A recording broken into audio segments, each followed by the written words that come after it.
भैया। हाँ लक्ष्मण।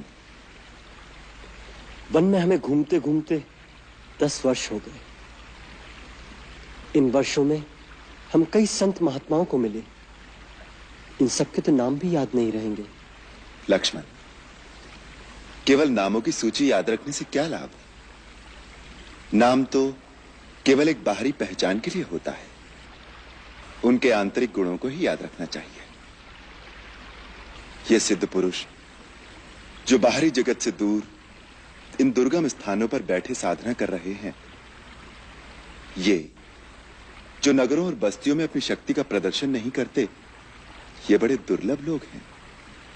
इनके तो दर्शन मात्र से ही लाभ होता है। केवल दर्शनों से क्या लाभ होता है?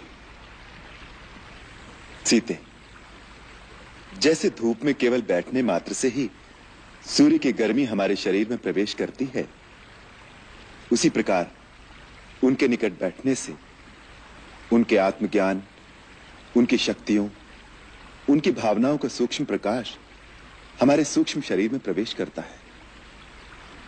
वो बिना कुछ कहे ही बहुत कुछ दे देते हैं। तपोवन के जिस भाग में अब हम प्रवेश कर रहे हैं, वहां एक से एक महान ऋषि होंगे।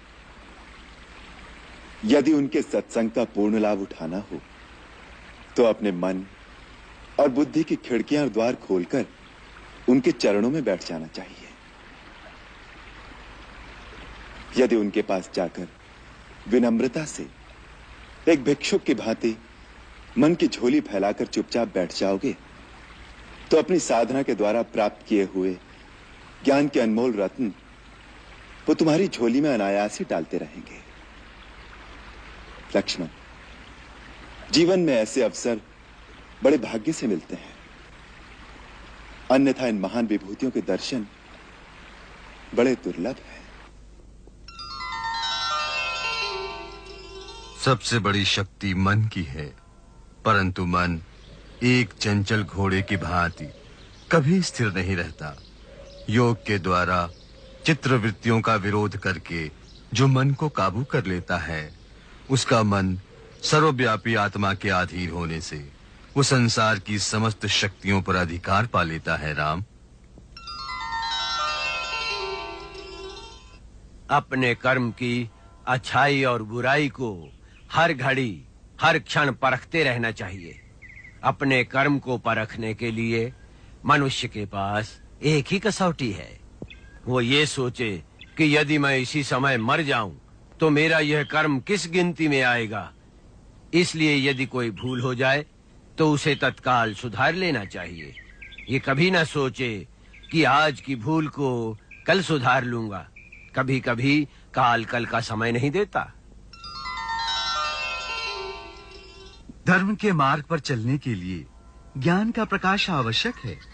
यदि ज्ञान का प्रकाश न हो तो अंधकार पूर्ण मार्ग पर धर्म एक अंधे की भांति भटक सकता है।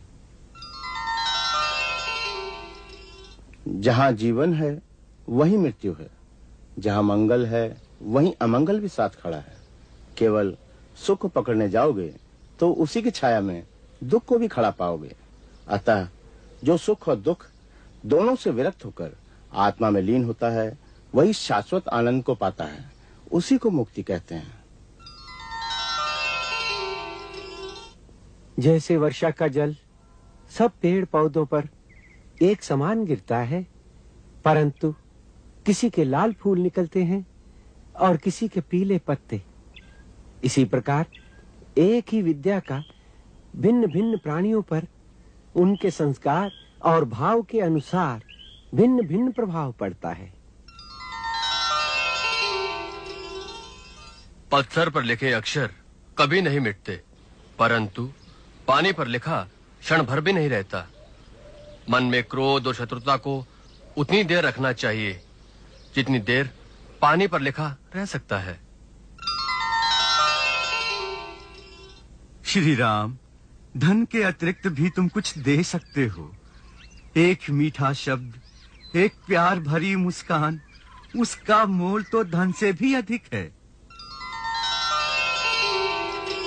हर एक प्राणी भगवान का अवतार है। परंतु वह अपनी ही माया के जाल में फंसकर अपने आप को नहीं पहचानता। इस माया जाल से प्राणी कैसे मुक्त हो सकता है मुनिराज?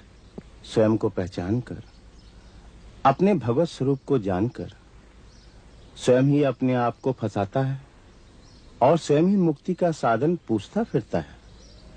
यही तो मायापति की माया है।